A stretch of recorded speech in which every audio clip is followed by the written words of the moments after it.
ગુજરાતી વાર્તા ઉડતો ઘોડો। ઈરાનમાં સાબુન નામનો એક મહાપ્રતાપી સુલતાન થઈ ગયો। તે ઘણો દયાળુ, વિદ્વાન અને કલાપ્રેમી હતો।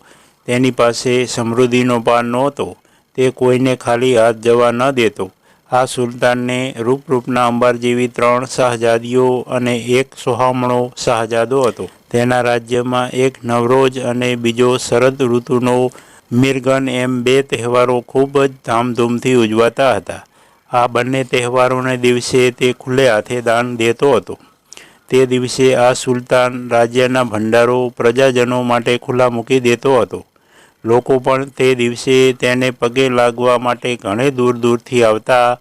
આ દિવસે સુલતાન કલાકારોની તથા વિદ્વાનોની કદર કરી તેમને મોટા ઇનામોથી નવાજતો। આવા એક તહેવારના દિવસે સુલતાન પોતાના રત્નજડિત સિંહાસન પર બેસી દાન કરતો હતો। ત્યાં તેની પાસે 3 દેશના 3 કારીગરો આવ્યા। તે ગણિતશાસ્ત્ર, જ્યોતિષ અને અનેક પ્રકારની જાદુ વિદ્યામાં પ્રવીણ હતા। તે 3 કારીગરો અલગ અલગ દેશના હતા। પહેલો હિન્દુસ્તાનનો, બીજો ગ્રીસ દેશનો અને ત્રીજો ખુદ ઈરાનનો હતો। પ્રથમ હિન્દુસ્તાનનો કારીગર આવ્યો। તેણે ઝૂકીને સલામ કરી। પછી એક સોનાની મૂર્તિ ભેટ ધરી। તે મૂર્તિના હાથમાં રણશીંગું હતું। તેની કોતરણી પણ ગજબની હતી। સુલતાન ખુશ થઈ બોલ્યો, વાહ, ગજબની કલા છે, પણ આનો ઉપયોગ શો? તે કારીગર બોલ્યો, નામદાર, આ મૂર્તિને નગરના મુખ્ય દરવાજે ગોઠવી દેજો। તમારો કોઈ પણ શત્રુ જેવો નગરમાં પ્રવેશ કરવા જશે કે તરત જ તે મૂર્તિ રણશીંગું વગાડશે અને શત્રુ ત્યાં જ મરી જશે। સુલતાને કહ્યું, વાહ કારીગર, તારી કલા અદ્ભુત છે। જો તારી વાત સાચી હશે તો તને મોં માગ્યું ઇનામ મળશે। હિન્દુસ્તાની કારીગર બેસી ગયો। પછી ગ્રીસનો કારીગર આવ્યો। તેણે પણ ઝૂકીને સુલતાનને સલામ કરી। તેણે એક ચાંદીની રત્નજડિત થાળી ભેટ આપી। થાળીની વચ્ચે સોનાનો મોર હતો અને ફરતા 24 બચ્ચા હતા। સુલતાન આવું બારીક નકશીકામ જોઈને બોલ્યો, હે વિદ્વાન કારીગર, આનો ઉપયોગ શો? નામદાર, આની કારીગરી કરતાં આનું કામ ઊંચું છે। આ નવી જાતની ઘડિયાળ છે। આ સોનાનો મોર એક ચાંચ મારીને ટવકો કરી પાંખો ફફડાવે છે। તે આ રીતે 24 બચ્ચાઓને ચાંચ મારે એટલે 24 કલાક પૂરા થાય। 1 મહિનો પૂરો થાય એટલે તે પોતાનું મોં ખોલીને બીજના દર્શન કરાવે છે। સુલતાન બોલ્યો, વાહ, ધન્ય છે તારી કલાને। હું આ ઘડિયાળની પરીક્ષા કરીને તને મોં માગ્યું ઇનામ આપીશ। ગ્રીસનો કારીગર પછી બેસી ગયો એટલે છેલ્લે ઈરાની કારીગર ઊભો થયો। તેણે પણ ઝૂકીને સુલતાનને સલામ કરી એક કલાત્મક લાકડાનો ઘોડો ભેટ આપ્યો। તેના પર રત્નો જડ્યા હતા। તે દૂરથી જોતા સાચા ઘોડા જેવો લાગતો હતો। સુલતાને કારીગરની પ્રશંસા કરી ત્યારે તે બોલ્યો, નામદાર, આ ઘોડો કરામતી છે। આ ઘોડાની ઉપર બેસી માણસ થોડી વારમાં આખી દુનિયાની સફર કરી શકે છે। આમાં જુદી જુદી ચાંપો છે। તે દબાવવાથી અધર ઉડે અને નીચે ઉતરી શકે છે। એક ચાંપ દબાવીએ તો ઘોડાની 2 પાંખો ખુલી જાય છે। અદ્ભુત! સુલતાન બોલી ઉઠ્યો, જો આ સાચું હશે તો હું તને ઘોડાના બદલામાં મોં માગ્યું ઇનામ આપીશ। સુલતાને 3 વસ્તુઓને પોતાની પાસે રાખી અને 3 કારીગરને કાલે દરબારમાં આવવા જણાવ્યું। 3 કારીગરો એક મુસાફરખાનામાં ઉતર્યા હતા। આ 3 સુલતાનની 3 શાહજાદીઓના રૂપની ખૂબ જ પ્રશંસા સાંભળી હતી એટલે તેમણે ભેગા મળી શાહજાદીઓના હાથની માગણી કરવાનું નક્કી કર્યું। બીજા દિવસે 3 કારીગર દરબારમાં હાજર થયા। 3 કારીગરોએ પોતપોતાની અદ્ભુત વસ્તુઓનો ઉપયોગ દેખાડ્યો। મૂર્તિએ રણશીંગું વગાડ્યું તો દરવાજે ઊભેલો એક માણસ મરી ગયો। મોર દર કલાકે બચ્ચાને ચાંચ મારીને ટવકો કરવા લાગ્યો। ત્રીજો કારીગર ઘોડા પર બેઠો અને થોડીક વારમાં તો હજારો ગાઉનો આંટો મારીને પાછો ફર્યો। ખુશ થયેલા સુલતાને 3 કારીગરને ઇનામ માગવાનું કહ્યું। ત્યારે 3 કારીગરે સુલતાનની 3 શાહજાદીઓની માંગણી કરી। આ સાંભળી સુલતાન થોડીક વારમાં તો વિચારમાં પડી ગયો, પણ વચન કેમ તોડાય?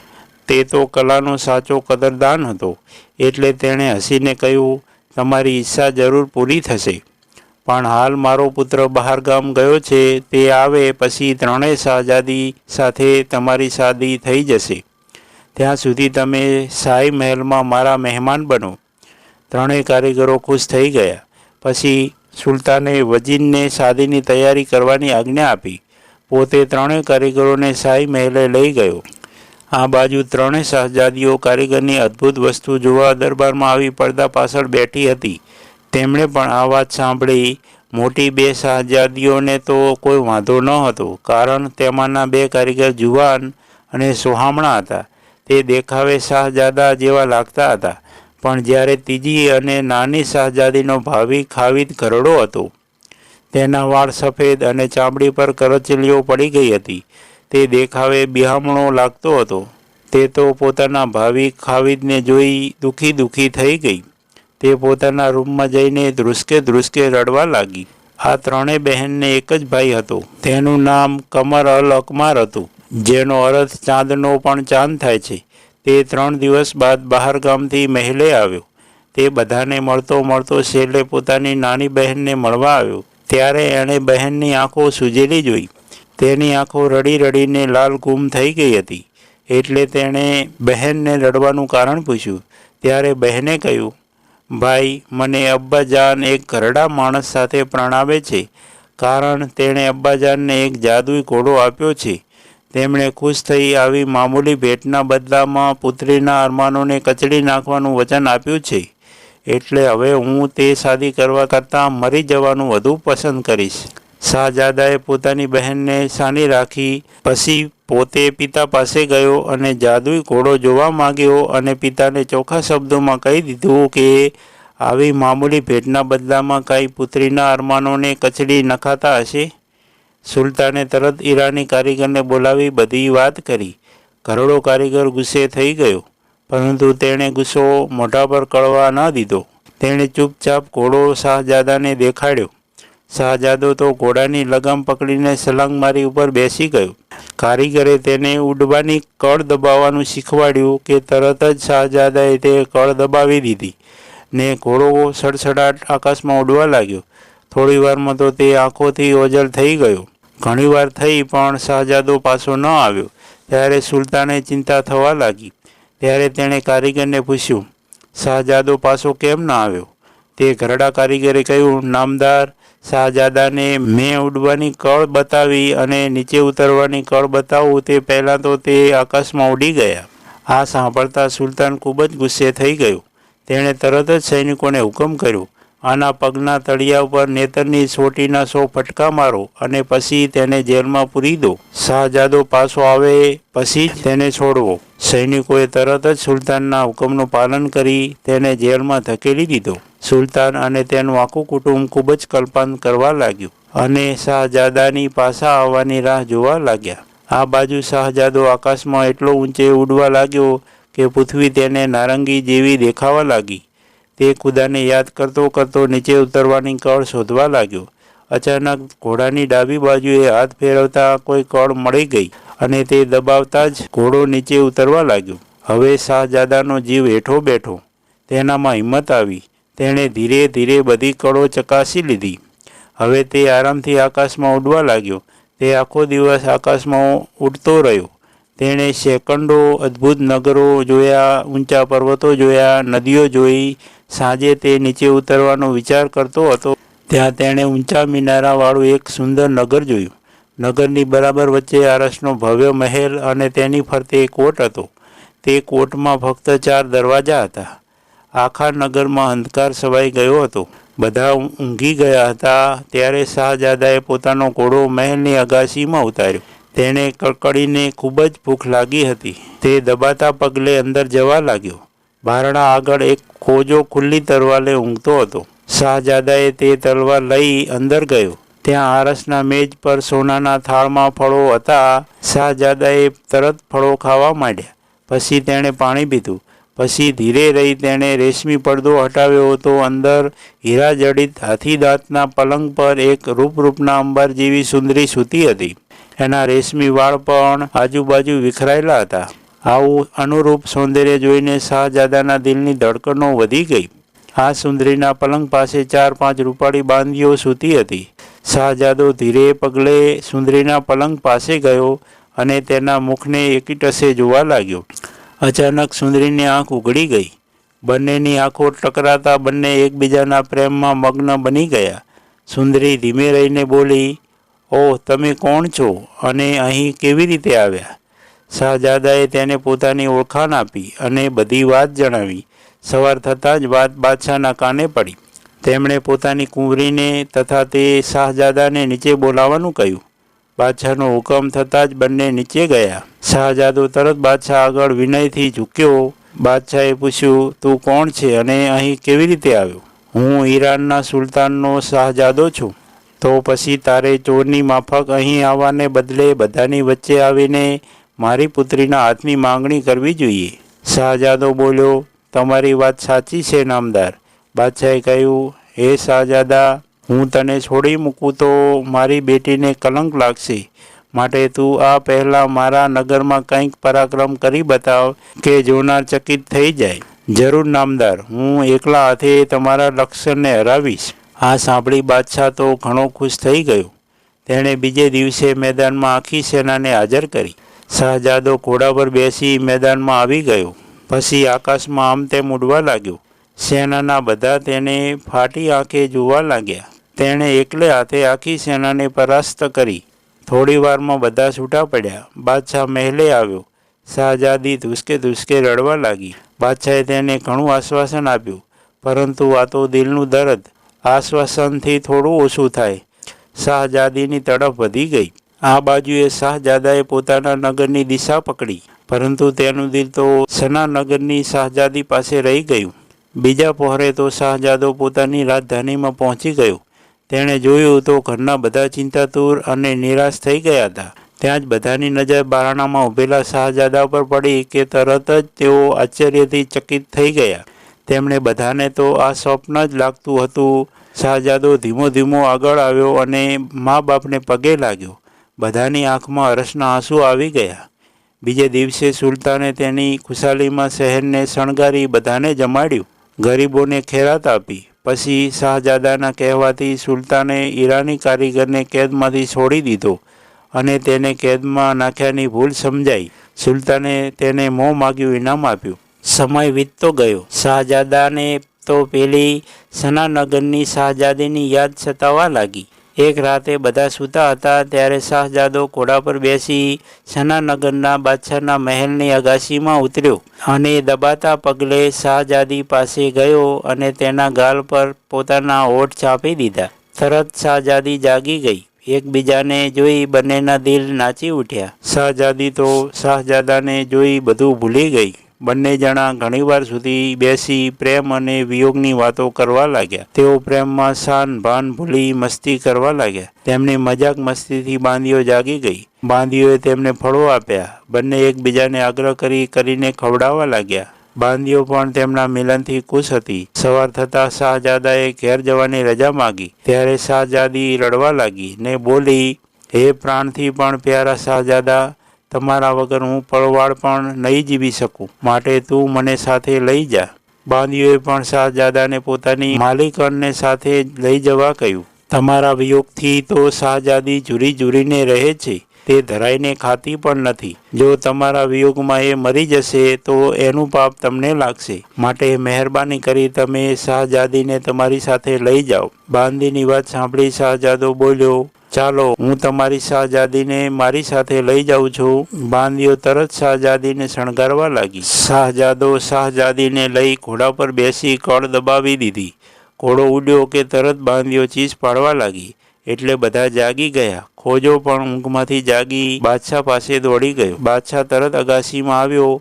જોયું તો ઘોડો આકાશમાં ઉડતો હતો અને તે ઘોડા પર શાહજાદો અને શાહજાદી બેઠા હતા. બાદશાહને જોઈ શાહજાદાએ ઘોડો અગાશીની નજીક લાવી શાહજાદીને ઊંચા અવાજે પૂછવા લાગ્યો, તારે તારા માતા પિતા પાસે જવું છે? શાહજાદી બોલી, અલ્લાહના સોગંદ, હવે તમે જ્યાં ત્યાં હું. શાહજાદાએ બાદશાહને કહ્યું, નામદાર, અત્યારે શાહજાદીની તીવ્ર ઈચ્છાથી હું તેને સાથે લઈ જાઉં છું, પણ થોડા દિવસ પછી ફરી મળવા આવીશ. આમ કહી તે આકાશ માર્ગે રવાના થઈ ગયો અને પોતાના નગર બહાર આવેલા ખાસ મહેલના બાગમાં ઉતર્યો. પછી શાહજાદીને ઘોડા પર નજર રાખવાનું કહીને એ નગરમાં ચાલ્યો ગયો. શાહજાદો સીધો પોતાના પિતા પાસે ગયો. સુલતાન તેના દીકરાને પ્રેમથી ભેટી પડ્યો. પછી શાહજાદાએ પોતાના પિતાને બધી હકીકત જણાવી દીધી. સુલતાને પુત્ર વધુના સ્વાગત માટે તૈયારીઓ કરવા માંડી. રત્નો અને અલંકારોના થાળ ઉચકવા માટે રૂપાળી બાંધીઓ તૈયાર કરી સોનાની પાલખી શણગારવામાં આવી. શાહજાદો ઘોડા પર સવાર થઈ ખાસ મહેલના બગીચામાં આવ્યો હતો. ત્યાં જઈને જોયું તો ત્યાં શાહજાદી કે ઘોડો ન હતા. તે આખો બાગ ફરી વળ્યો. મહેલમાં જઈને જોયું પણ ક્યાંય તેનો પત્તો લાગ્યો નહીં. પછી વ્યાકુળ થઈને તેણે બાગના રખેવાળને પૂછ્યું, હમણાં અહીં કોણ આવ્યું હતું? સાચું બોલજો, નહીંતર તમામ રખેવાળના માથા ધડથી અલગ કરી દઈશ. તે રખેવાળ ડરી ગયો. તેણે બધા જ રખેવાળોને બોલાવી દીધા. બધા ધ્રુજવા લાગ્યા. એક રખેવાળ હિંમત કરી બોલ્યો, હજૂર, અમે આ બાગમાં કોઈને આવવા દેતા નથી. પણ એક બુઢો હમણાં દવાની વનસ્પતિ લેવા માટે થોડાક પાન લેવા આવ્યો હતો. તે ઘણીવાર આવે છે અને પાન લઈ ચાલ્યો જાય છે, એટલે અમે તેને ના પાડતા નથી. વળી તે આપણા દેશનો જ હતો. શાહજાદો સમજી ગયો કે આ બુઢો તે હીરાની કારીગર જોવો જોઈએ. તે જ અપમાનનું વેર વાળવા માટે શાહજાદીને લાકડાના ઘોડા સાથે ઉપાડી ગયો લાગે છે. તે તો સીધો પિતા પાસે ગયો અને તેમને પોતાના મનની શંકા જણાવતા કહ્યું, હું આ કારીગરને શોધવા જાઉં છું. શોધીને પછી જ અહીં આવીશ. સુલતાને તેને ઘણું સમજાવ્યો કે બેટા, તું આ કારીગરને ક્યાં શોધીશ? હવે તું એ શાહજાદીને ભૂલી જા. હું તેના કરતાં પણ ચડિયાતી શાહજાદી સાથે શાદી કરાવી દઈશ. પણ શાહજાદો તો એકનો બે ન થયો. તે તો પિતાના આશીર્વાદ લઈ ઘોડા પર સવાર થઈ નીકળી પડ્યો. આ બાજુ શાહજાદી બાગમાં ઘોડાની પાસેથી ખસી થોડી આગી પાછી થઈ કે ત્યાં પેલો બુઢો કારીગર તે બાગમાં દવા માટે વનસ્પતિ લેવા માટે આવ્યો હતો. તેની નજર પેલા ઘોડા પર પડી. તેણે નજીક જઈ જોયું તો તે પોતાનો બનાવેલો ઘોડો જ હતો. એવામાં શાહજાદી નજીક આવી તે ઘોડા પાસે ઊભી રહી. તે બુઢો તે સુંદરીને ઝૂકી ઝૂકીને સલામ કરતા બોલ્યો, નામદાર બાનું, શાહજાદાએ તમને લેવા માટે મને મોકલ્યો છે. તમારા સ્વાગત માટે આખું નગર તૈયાર છે. તે બધા દરવાજા પાસે ઊભા છે. આમ કહી તેણે શાહજાદીને ઘોડા પર બેસાડી ને પછી પોતે પણ બેસી ગયો ને ઉડવાની કળ દબાવી દીધી. ઘોડો તો તરત આકાશમાં ઉડવા લાગ્યો. ધીમે ધીમે પોતાનો મહેલ અને નગર દેખાતું બંધ થઈ ગયું. એટલે શાહજાદી એકદમ ગભરાઈ ગઈ અને બોલી, તું કોણ છે? તું તો મને તારા માલિક પાસે લઈ જવા માટે આવ્યો હતો. હવે તો નગર પણ દેખાતું નથી. હીરાની કારીગર ખડખડાટ હસવા લાગ્યો અને પછી તેણે પોતાની ઓળખાણ આપી. તેણે વધુમાં જણાવ્યું કે પોતે સુલતાનને આ ઘોડો ભેટમાં આપ્યો. તે બદલ તેને કેવી સજા કરવામાં આવી તે પણ જણાવ્યું. તેણે કહ્યું કે હું તેનું વેર વાળવા માટે જ તને ઉપાડી જાઉં છું. હું ઘણા દિવસથી લાગ શોધતો હતો. આજે મોકો મળી ગયો. આ સાંભળતા જ શાહજાદી રડવા લાગી. બપોરનો સમય થતાં હીરાની કારીગરે ઘોડાને ગ્રીસ દેશમાં એક ઝરણા પાસે નીચે ઉતાર્યો. આજુબાજુ ગાઢ જંગલ હતું. તેથી કોઈ માણસ દેખાતો ન હતો. હીરાની કારીગર શાહજાદીને નીચે ઉતારીને ઝરણાનું પાણી લેવા ગયો. થોડી વારમાં તે કદરૂપો કારીગર ફળ અને પાણી લઈને આવી ગયો અને શાહજાદીને ખાવાનો આગ્રહ કરવા લાગ્યો. તે સમયે ગ્રીસનો બાદશાહ શિકાર કરી તેના સૈનિકો સાથે ત્યાંથી પસાર થયો. તેની નજર પેલી રૂપરૂપના અંબાર જેવી શાહજાદી પર પડી. તેની પાસે પેલા બદસુરત બુઢાને જોઈ તેને ખૂબ જ નવાઈ લાગી. તેણે હીરાની કારીગરને પેલી શાહજાદી વિશે પૂછ્યું. ત્યારે તેણે પોતાની પત્ની કહી. પરંતુ શાહજાદી બાદશાહને જોઈ તેનામાં હિંમત આવી ગઈ. તેણે બાદશાહને સાચી હકીકત જણાવતા કહ્યું, સુલતાન, ખુદાના સોગંદ, આ બુઢો મને દગો કરી ઉઠાવી લાવ્યો છે. મેં તો આને કદી જોયો પણ નથી. આ સાંભળી સુલતાન ગુસ્સે થઈ ગયો. તેણે હીરાની કારીગરને પકડી પગના તળિયે સોટી વડે 100 ફટકા મરાવ્યા અને પછી કાળી કોટડીમાં પૂરી દીધો. તેણે શાહજાદીને રહેવા માટે એક જુદો મહેલ આપ્યો. તેણે પેલા લાકડાના સુંદર ઘોડાનું કોતરકામ જોઈ તેને સંગ્રહ સ્થાનમાં મુકાવ્યો. તે તેની કળા વિશે સાવ અજાણ હતો. આ બાજુ શાહજાદો એક ફકીરનો વેશ ધારણ કરી આગળ વધતો જતો હતો. તે દરેક નગરની ધર્મશાળામાં ઉતરતો અને જાદુગર તથા ઘોડા વિશે પૂછપરછ કરતો. તે આમ પૂછપરછ કરતો કરતો ગ્રીસ દેશની ધર્મશાળામાં આવ્યો. ત્યાં લોકોના મોએ કદરૂપા ડોસાની રૂપાળી સુંદરી અને લાકડાના ઘોડાની વાતો તથા ગ્રીસ દેશના બાદશાહે ડોસાને જેલમાં પૂર્યો છે અને પેલી હુસ્નપરી અડધી ગાંડી થઈ ગઈ છે એવી ઘણી બધી વાતો સાંભળી. પછી એ પણ જાણવા મળ્યું કે જે આ સુંદરીને સાજી કરશે તેને બાદશાહ તરફથી મોટું ઇનામ મળશે. આ વાતો સાંભળી શાહજાદાને આનંદ થયો કે ચાલો કંઈક ભાળ તો મળી ગઈ. તેણે કોઈને પણ ગંધ ન આવે એ રીતે નગરની માહિતી મેળવી લીધી. પછી તે ફકીરના વેશમાં જ મહેલમાં ગયો અને પોતે ઘણું વૈદક જ્ઞાન, જાદુ ટોણા તથા ભૂત પ્રેતને જીનને હાંકી કાઢવાની વિદ્યા જાણે છે તેમ સૈનિકોને જણાવ્યું. સૈનિકો તેને બાદશાહ પાસે લઈ ગયા. ફકીરે પ્રથમ બાદશાહને કહ્યું, નામદાર, મને પ્રથમ તે શાહજાદી પાસે લઈ જાઓ. બાદશાહ તેમને શાહજાદીના ખંડમાં લઈ ગયા.